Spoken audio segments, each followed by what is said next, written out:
Hey, warm welcome to all my dear students. In the previous lecture, we have discussed about oxidation states of actinides. In this lecture, now we are going to discuss ionic radii of actinides. बघा atomic radii किंवा ionic radii. आता हा एक Rutherford model आहे असं आपण consider करू की ह्या ऍक्टिनियम एलिमेंट्स आहे. तर हा ऍक्टिनियम एलिमेंट जे आहे ऍक्टिनियम ऍटम ज्यावेळी प्रेझेंट असेल त्यावेळी ह्या सेंटर पासूनच आउटर मोस्ट इलेक्ट्रॉन जर इथं प्रेझेंट असेल तर इथून ते इथपर्यंत जे काही डिस्टन्स आहे the distance between nucleus and outermost electron किंवा outermost electron and nucleus of an atom is called as atomic radius. और ये जो कंप्लीट होगा तो एटॉमिक डायमीटर होगा. लेकिन हम सिर्फ एटॉमिक रेडियस देखते हैं. यहां जब एक्टिनियम का इलेक्ट्रॉन लूज होगा तो इसकी ऑक्सीडेशन स्टेट आएगी और जो वो उसको हम जब भी पॉजिटिव आता है उसको हम कैटायन बोलते हैं. जब भी इलेक्ट्रॉन ऐड हो जाता है, जब इलेक्ट्रॉन लूज होता है तो उसकी साइज कम हो जाती है और इलेक्ट्रॉन ऐड हो जाता है तो इसकी साइज बढ़ जाती है. तो जब इलेक्ट्रॉन लूज करेगा तो कैटायन होगा और जब इलेक्ट्रॉन ऐड होगा तो वो एनाइन होगा. जब कैटायन या एनाइन होगा तो सपोज एक्टिनियम 3+ है, एक्टिनियम 3+ है, इसका मतलब ये कैटायन है. यहां से सेंटर ऑफ द न्यूक्लियस से outer most shell of electron जो भी है तब तक का जो भी डिस्टेंस है उसको हम आयोनिक रेडियस बोलते हैं. The distance between nucleus and outer most electron of an ion किंवा point of influence of an ion is known as ionic radius. बघा आपण लॅन्थेनाइड कॉन्ट्रॅक्शन मध्ये बघितलं होतं.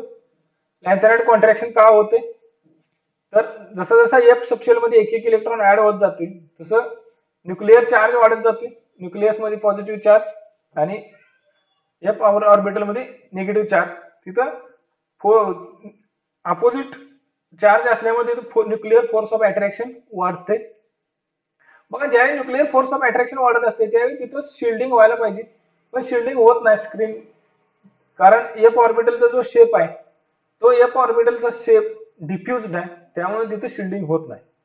त्यामुळे जसं जसं इलेक्ट्रॉन ऍड होत जाईल तसं तसं ऍक्च्युली इलेक्ट्रॉन ऍड व्हायला लागल्यानंतर त्याची साईज वाढत जायला पाहिजे पण ती साईज काय होते कमी होत जाते. कारण जसा इलेक्ट्रॉन ऍड होत जाईल तसा न्यूक्लियर फोर्स ऑफ अट्रॅक्शन वाढते.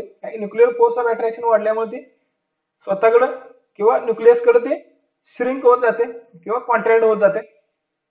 आता इथे कॉन्ट्रॅक्ट का व्हायला नाही पाहिजे कारण जर इलेक्ट्रॉन ऍड होत असेल तर त्याची साईज वाढायला पाहिजे.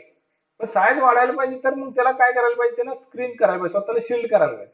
पण ते शिल्ड होत नाही. का होत नाही तर त्याचा एक ऑर्बिटल जो शेप आहे तो शेप डिफ्युज्ड आहे. डिफ्युजर शेप असल्यामुळे ते शिल्ड करत नाही, स्क्रीनिंग करत नाही. आता तुम्ही स्क्रीनिंग कॉन्स्टंट पण कॅल्क्युलेट केलाय लास्ट इयर मध्ये किंवा स्क्रीनिंग इफेक्ट पण बघितलाय. बघा आता स्क्रीनिंग इफेक्ट मध्ये नक्की काय असते. सपोज आता हा एफ सबशेल आहे. एफ सबशेल मध्ये इलेक्ट्रॉन ऍड होत जाते. आता जर इलेक्ट्रॉन ऍड होत असेल तर याच्या आतमध्ये जे नंबर ऑफ शेल आहेत बरोबर. ऍक्टिनियमचा ऍटॉमिक नंबर 89 पासून सुरू होतोय आपला. ऍक्टिनाइड 89 to 103. मग इथले जे इनर 88 इलेक्ट्रॉन्स आहेत ते इनसाइड प्रेझेंट असणारे इलेक्ट्रॉन हे आउटर जे इलेक्ट्रॉन आहे ते इलेक्ट्रॉन इलेक्ट्रॉनचं रिपल्शन होते. बघा सेम थिंग येते सेम थिंग ते एकमेकाला रिपल्शन होते. इलेक्ट्रॉन इलेक्ट्रॉनचं रिपल्शन होते आणि रिपल्शन होत असताना त्याचं रिपल्शन जर स्ट्रॉंग असेल तर ते शिल्डिंग होते त्याचं इलेक्ट्रॉनचं. पण इथं मात्र तसं होत नाही. ह्या एफ ऑर्बिटलचा शेप जो आहे तो डिफ्युज्ड आहे त्यामुळे तिथं स्क्रीनिंग होत नाही व्यवस्थित, शिल्डिंग होत नाही म्हणून त्याची साईज काय होत जाते कॉन्ट्रॅक्ट होत जाते किंवा कमी होत जाते. आता इथं आयोनिक रेडियसचा डेटा दिला गेलेला आहे. आपल्याला ग्राफ पण दाखवलाय बघा इथं. आयोनिक रेडियस ऍक्टिनाइडचे जर ऑक्सिडेशन स्टेट 3 असेल तर आयोनिक रेडिय ग्रॅज्युअली डिक्रीज होत गेले. बघा आपण लॅन्थेनाइड्स मध्ये पिरियोडिक ट्रेंड पण बघितले होते. कुठला बी ऍटॉमिक साईज किंवा आयोनिक साईज आहे ती टॉप टू बॉटम इन्क्रीज होत जाते आणि लेफ्ट टू राईट डिक्रीज होत जाते. Actually left to right atomic number वाढत जाते. बघा इथे सुद्धा 89 to 96 पर्यंत ऍटॉमिक नंबर वाढत झालाय गेलाय. एक एक इलेक्ट्रॉन ऍड होत गेलाय पण आयोनिक साईज जे आहे ते डिक्रीज होत गेले. तर का डिक्रीज होत गेले इथे कॉन्ट्रॅक्शन होते. आता कॉन्ट्रॅक्शन का होते बघा, आपण पुन्हा एकदा डिस्कस करू ते. सगळ्यात पहिलं महत्वाचं, आयोनिक रेडियस म्हणजे काय? The distance between nucleus and the point of influence of an ion is called as ionic radius. Generally ionic radius decreases across the period, and across the period म्हणजे actinium पासून lawrencium पर्यंत ही ionic radius decrease होत जाते आणि top to bottom in the periodic table increase होत जाते. आता top to bottom काय इन्क्रीज होत जाते तर प्रत्येक ठिकाणी एक नवीन शेल ऍड होत जाते, त्यामुळे ऑटोमॅटिक त्याचे डिस्टन्स वाढते. त्यानंतर all the actinides are placed in same group and same period.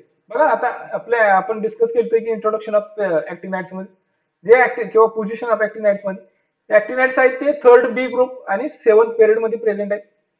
Third बी मध्ये काय तर ते स्कॅन्डियम, इट्रियम, लॅन्थेनम सारख्या प्रॉपर्टीज दाखवते. ऍक्टिनियम मध्ये पुन्हा D1 शेल आहे किंवा सगळ्या ऍक्टिनाइड्स मध्ये D1 ऑर्बिटल आहे, म्हणजे डी सबशेल मध्ये एक इलेक्ट्रॉन प्रेझेंट आहे, म्हणून ते थर्ड बी ग्रुप मध्ये.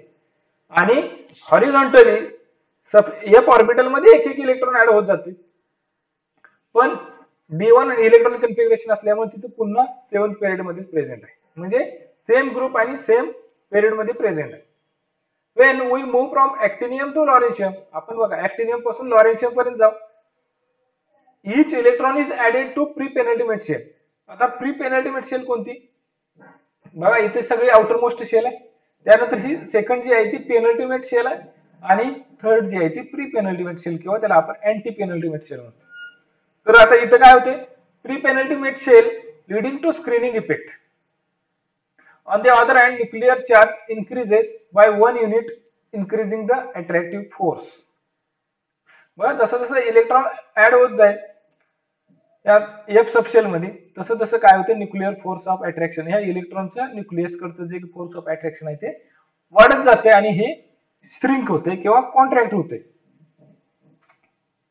The shape of F orbital is diffused that they have poor screening effect.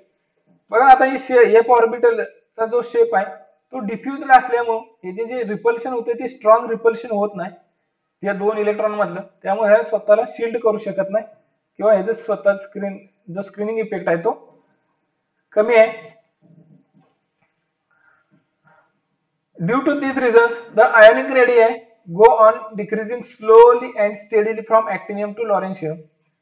Therefore, it is called as actinide contraction. This is the graph. So, thank you.